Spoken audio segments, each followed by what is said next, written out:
Bienvenue à cette exploration approfondie.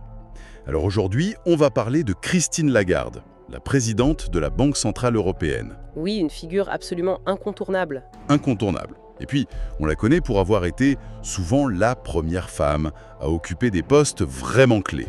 C'est ça, ministre des Finances d'un pays du G7, première femme à la tête du FMI, et maintenant présidente de la BCE.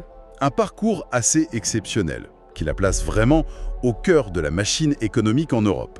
Et justement, la source qu'on va décortiquer aujourd'hui pour, disons, éclairer ce parcours, elle est pour le moins originale. Ah oui, on peut le dire, on sort complètement là des analyses économiques ou politiques habituelles, n'est-ce pas? Tout à fait, le document propose une lecture de son leadership, mais à travers un prisme très spécifique, l'analyse énergétique des chakras et la numérologie. Absolument.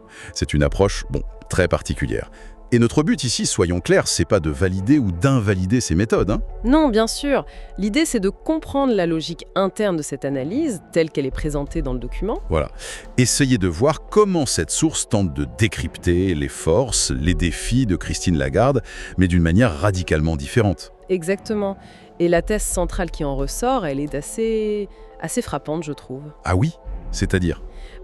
Le texte dépeint Christine Lagarde comme une visionnaire, dotée d'une capacité stratégique vraiment hors norme, avec une pensée qui cherche l'harmonie et un vrai talent diplomatique. D'accord, ça c'est pour les forces. Oui, mais, et c'est là que ça devient particulièrement intéressant, cette force serait comme contrebalancée par un défi structurel. Un défi. Lequel? Une difficulté, disons, à ancrer ses idées, à les rendre concrètes et surtout à les communiquer d'une façon qui résonne, qui touche largement. D'accord, donc une tension entre la visionnaire de haut vol et cette difficulté d'ancrage et de communication. C'est ça que le document met en avant. C'est exactement ça, entre la leader visionnaire et ce que la source nomme le vide. Ce vide en termes d'ancrage et de communication. Et ce serait ça la clé pour comprendre sa trajectoire publique, selon cette analyse. Bon, alors plongeons là-dedans. Le premier outil utilisé par le document, c'est l'analyse des chakras. Qu'est-ce que ça lui dit? Alors, le document les présente comme des centres énergétiques qui, selon cette approche, révèlent des forces et des faiblesses. Et ce qui frappe tout de suite, c'est une concentration d'énergie très forte indiquée dans les chakras supérieurs. Les chakras supérieurs. Oui, le coronal, Sahasrara, lié à la sagesse, la connexion, disons, spirituelle, il serait à 80%. Et le troisième œil, Ajna, lié, lui, à l'intuition, la vision d'ensemble, la pensée stratégique. Celui-là est encore plus haut. Oui, 88%, des scores très très élevés. D'accord. Et comment le document interprète ça concrètement pour Christine Lagarde? Eh bien, il suggère qu'une telle configuration donnerait une forte capacité de pensée abstraite, une aptitude à comprendre des systèmes très complexes, à planifier sur le très long terme. Le profil type de la stratège, quoi. C'est ça. Dans cette grille de lecture, c'est le profil de quelqu'un qui voit vraiment la grande image. Et le texte, il ne s'arrête pas à la théorie, il fait des liens avec des initiatives concrètes. Oui, tout à fait. Par exemple, l'euro numérique est vu comme un projet typique de cette vision stratégique. Lié au chakra Ajna, donc. Exactement. Un projet pensé pour la souveraineté européenne à long terme, même si, son utilité immédiate est encore débattue. Et il y a d'autres exemples? Oui, l'intégration des enjeux climatiques dans la politique de la BCE. Ça aussi, c'est cité, malgré les critiques sur le mandat de l'institution, hein. Oui, on s'en souvient. Exactement. Le document interprète ça comme une manifestation de cette capacité, Ajna et Sahasrara, à percevoir les risques systémiques au-delà des modèles économiques classiques. C'est voir loin, en somme. Et même son rôle pendant les crises. 2008, la dette souveraine, le Covid. Oui, son leadership dans ces moments-là est aussi attribué par le texte à la puissance de ses chakras supérieurs. Ça lui permettrait d'analyser des situations très complexes et de définir des caps macroéconomiques. Donc, le portrait d'une pilote qui regarde l'horizon lointain. Mais vous disiez qu'il y avait un déséquilibre. L'analyse pointe aussi des faiblesses. Tout à fait. C'est le revers de la médaille, selon ce document. Il y aurait une faiblesse marquée dans les chakras inférieurs. Lesquels précisément? Le chakra racine, Muladhara, celui qui est associé à l'ancrage, la sécurité, la connexion au concret, au matériel, il serait à seulement 30%. Ah oui, c'est bas comparé aux autres. Très bas. Et le chakra de la gorge, Vishuddha, qui est le centre de la communication, de l'expression claire, authentique, il serait encore plus bas. 29%. D'accord. Et quelles seraient les conséquences de ces faiblesses, d'après la source? Alors, un muladhara faible, ça indiquerait une déconnexion potentielle des préoccupations plus terre-à-terre, du quotidien, et une difficulté à traduire les grandes idées en actions concrètes, tangibles. L'aspect pratique. Voilà. Et quant au Vishuddha faible, ça suggérerait un défi fondamental pour transmettre ces messages. Non seulement de manière efficace et claire, mais surtout d'une façon qui rassure ou qui mobilise vraiment. Ce qui est assez étonnant, c'est que le document utilise cette grille de lecture pour expliquer des critiques ou des incidents bien réels. Les fameuses gaffes de communication, par exemple. On y revient. Oui, c'est ça. Le commentaire de mars 2020, vous savez, nous ne sommes pas là pour réduire les écarts de taux. Oui, ça avait secoué les marchés italiens. Exactement. Eh bien, c'est présenté comme un cas d'école de ce déficit du Vishuddha. Une incapacité, à ce moment précis, à communiquer un message de sécurité, un besoin lié au Muladhara, selon le document, de manière efficace. Et ce n'est pas le seul exemple, j'imagine. Non, l'analyse relie aussi le scepticisme du public face à l'euro numérique à ce déséquilibre. Comment ça? L'idée, c'est un projet visionnaire très chakra supérieur qui aurait du mal à se connecter aux besoins et aux inquiétudes pratiques des citoyens qui relèveraient plutôt du Muladhara faible. D'où une perception possible de politique un peu hors sol. C'est l'idée. Et le document va même plus loin. Il mentionne des enquêtes internes à la BCE qui auraient révélé un certain mécontentement du personnel. Ah oui? Et il lit ça aussi au chakra. Oui, au Vishuddha faible également, suggérant que le problème de communication ne serait pas seulement dans l'émission des messages vers l'extérieur, mais aussi dans la capacité à recevoir les retours, à créer une résonance à l'intérieur de l'organisation. Les employés pourraient se sentir, disons, peu entendus. Donc une vision très puissante d'un côté, mais des difficultés d'ancrage et de communication de l'autre. Le tableau semble assez polarisé. Est-ce qu'il y a des forces intermédiaires pour nuancer un peu ? Oui, et c'est important pour le portrait global. La source indique des chakras médians plutôt forts. Lesquels ? Le chakra du cœur, Anahata, c'est le centre de l'empathie, de la connexion aux autres, de la diplomatie. Il serait à 77%.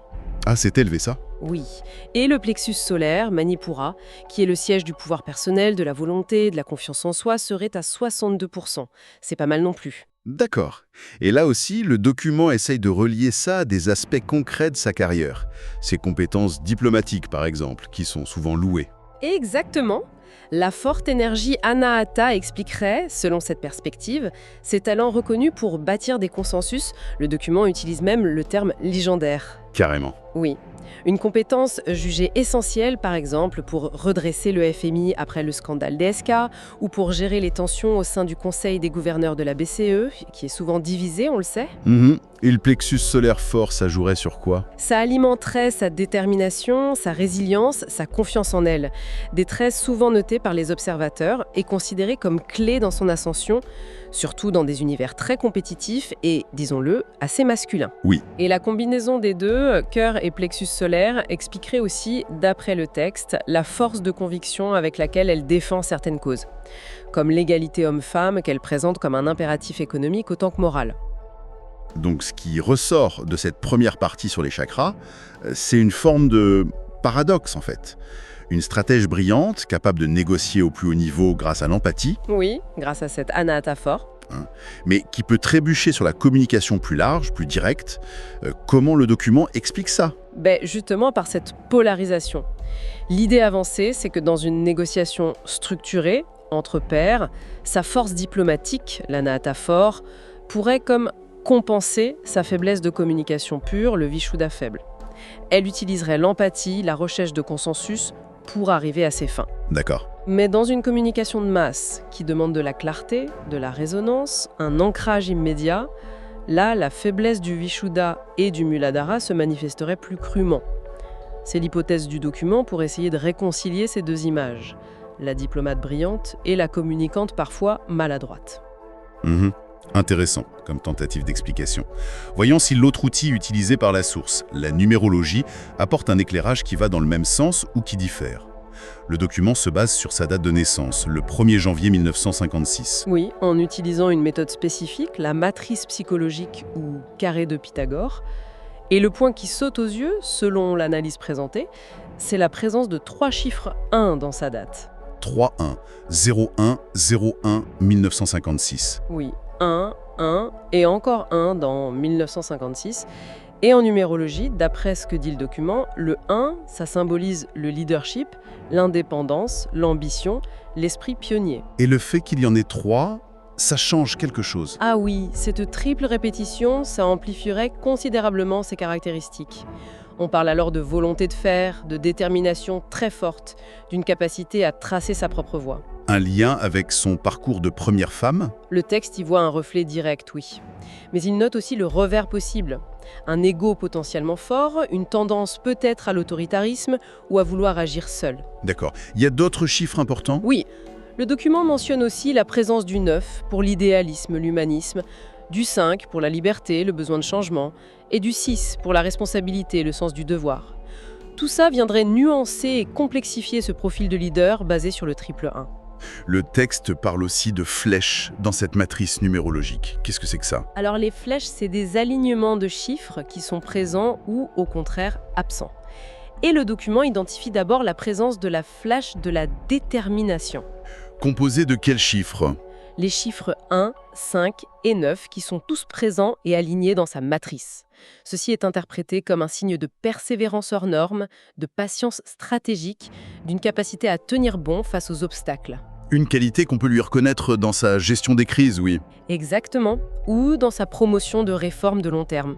Mais ce que le document met surtout en avant, ce sont les flèches vides, celles qui représentent des défis. Ah, et là on va peut-être retrouver des échos de l'analyse des chakras. C'est précisément ce que la source suggère. Elle signale 2 flèches vides importantes. Premièrement, la flèche vide de la sensibilité. Due à l'absence de quels chiffres? L'absence des chiffres 2 et 8 dans sa date de naissance. Et ça indiquerait, selon cette interprétation numérologique, une difficulté à exprimer ou à se connecter aux émotions profondes, les siennes et celles des autres. Donc une tendance à être perçue comme distante ou à être mal comprise. C'est ça, et le document fait un lien direct avec le diagnostic du chakra de la gorge, le Vishuddha, qui était faible aussi. Pour la source, c'est une confirmation. D'accord. Et la deuxième flèche vide? C'est la flèche vide du pratique ou de l'ordre, due, elle, à l'absence des chiffres 4 et 7. Et qu'est-ce que ça signifierait? Ça signifierait une difficulté avec la mise en œuvre concrète, l'organisation matérielle, le travail étape par étape, le côté très pratique, très terrain. Et là aussi, lien avec les chakras. Oui, le document souligne ce qu'il considère comme une confirmation stupéfiante de la faiblesse du chakra racine, Muladhara, celui de l'ancrage. Le portrait qui se dessine, c'est celui d'une architecte d'idées, mais moins d'une bâtisseuse focalisée sur l'exécution pratique. C'est assez frappant en effet. Comme la source fait converger ces 2 systèmes d'analyse très différents, les chakras et la numérologie, vers des conclusions qui semblent similaires sur les forces et les faiblesses. Absolument. Et le document insiste beaucoup sur cette convergence apparente. Pour lui, ça renforce la validité de son évaluation globale. Il calcule aussi ce qu'on appelle le chemin de vie. Ah oui, en additionnant tous les chiffres de la date de naissance? C'est ça, 1 plus 1 plus 1 plus 9 plus 5 plus 6 égale 23. Et 2 plus 3 égale 5, donc un chemin de vie 5. Et que dit ce chemin de vie 5 selon cette approche? Alors, le 5 est décrit comme le nombre de la liberté, du changement, de l'aventure, de l'adaptabilité. De la communication aussi, mais plus sous l'angle de la curiosité, de la variété. Ça colle à sa carrière? Le texte trouve que ça correspond parfaitement à sa carrière très éclectique, très internationale. Droit des affaires, politique française, FMI, BCE. Une vie marquée par une grande mobilité, des défis constants, une nécessité d'adaptation permanente. D'accord. Le document note aussi au passage que sa période de vie entre 48 et 60 ans était sous l'influence du nombre 6, celui de la responsabilité, du service. Et ça coïncide pile avec son entrée au gouvernement en 2005, un tournant vers le service public. Intéressant. Le document aborde aussi son tempérament, je crois. Oui, il l'identifie comme étant de tempérament sanguin, flexible. Sanguin. Quels sont les traits associés? Les traits positifs cités dans cette typologie, c'est l'optimisme, la sociabilité, le dynamisme, le charisme, la créativité. Des caractéristiques qui semblent assez bien collées à son image publique, non ? Souvent décrite comme une rockstar de la finance, appréciée pour son aisance. Oui, ça semble cohérent. Mais j'imagine qu'il y a aussi un revers à la médaille selon cette analyse. Comme toujours, oui.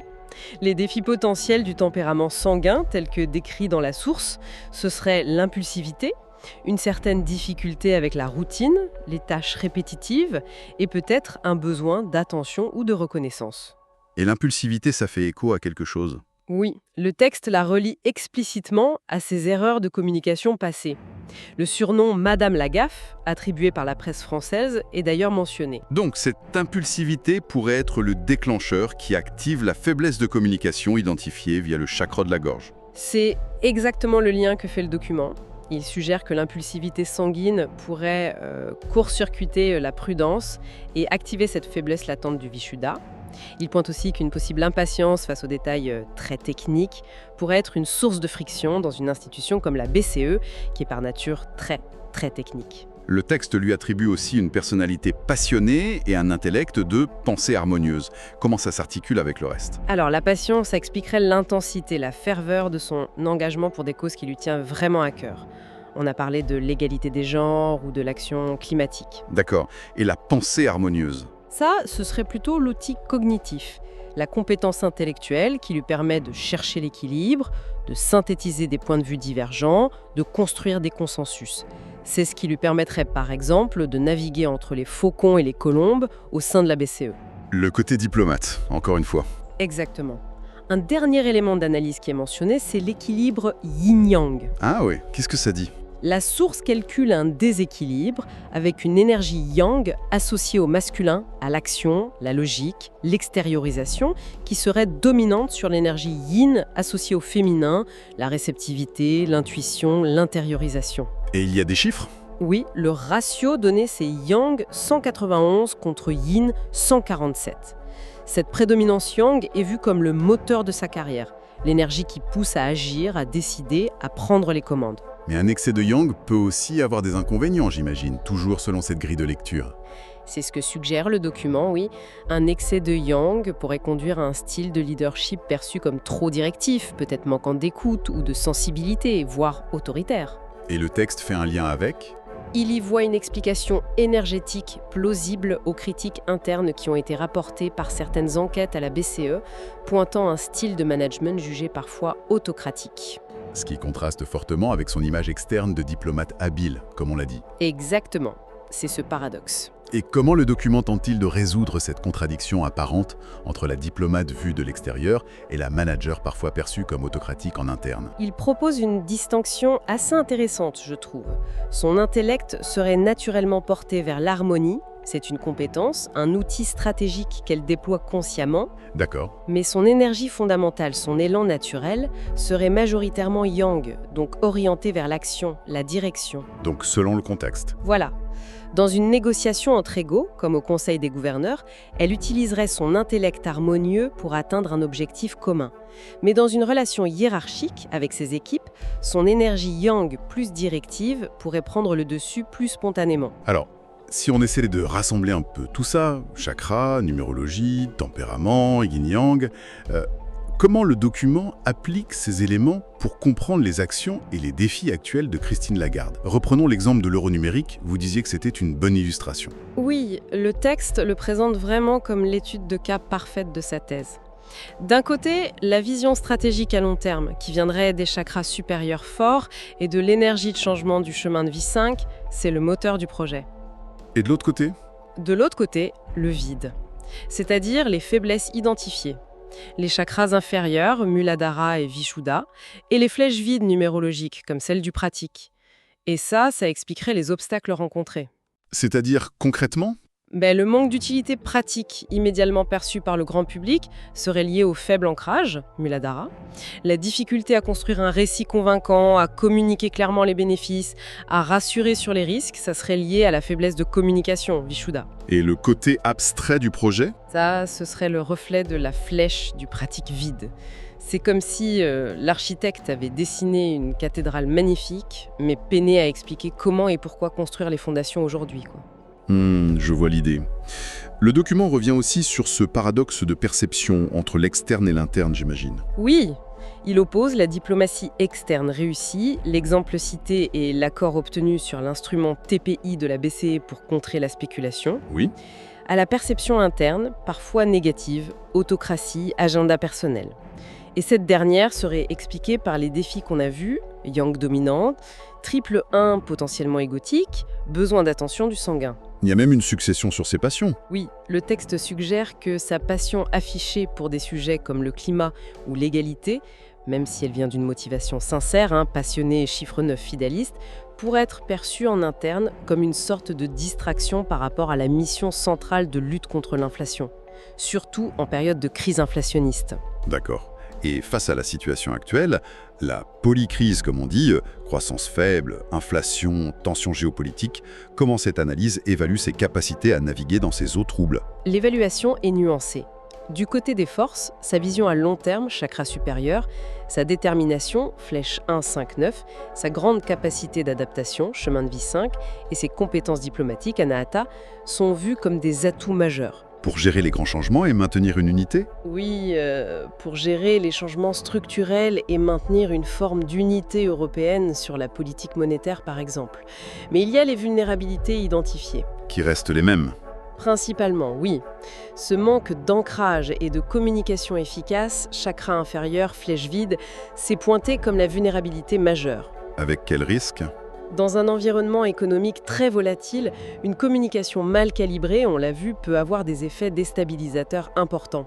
Et puis, un manque de confiance persistant, que ce soit du public ou, si les critiques internes sont fondées, du personnel de la BCE, ça pourrait miner la crédibilité et l'efficacité de l'institution, notamment dans sa mission clé de gestion des anticipations d'inflation.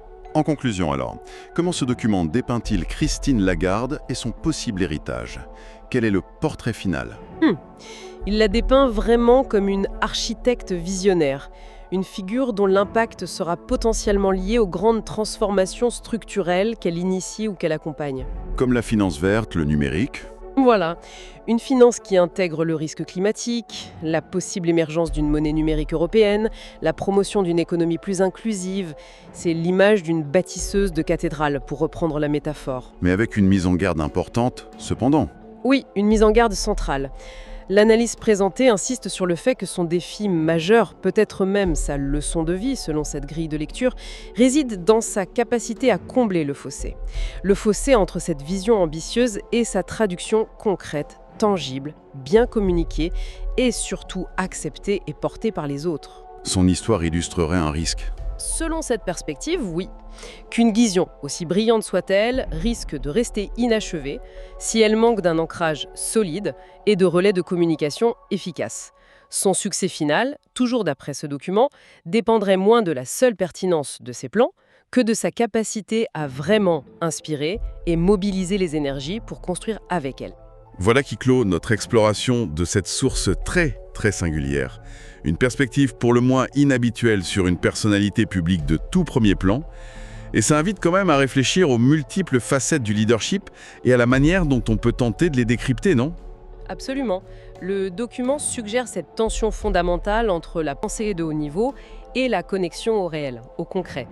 Et ça soulève une question qui dépasse, je pense, le cadre de cette analyse spécifique. Une dernière pensée à méditer. Oui, quelle que soit la méthode utilisée pour analyser un leader, qu'elle soit conventionnelle ou plus ésotérique, comme celle-ci, dans quelle mesure la perception de sa connexion ou de son absence de connexion avec les préoccupations quotidiennes influence-t-elle réellement son efficacité et sa capacité à entraîner l'adhésion, particulièrement en période de grande incertitude?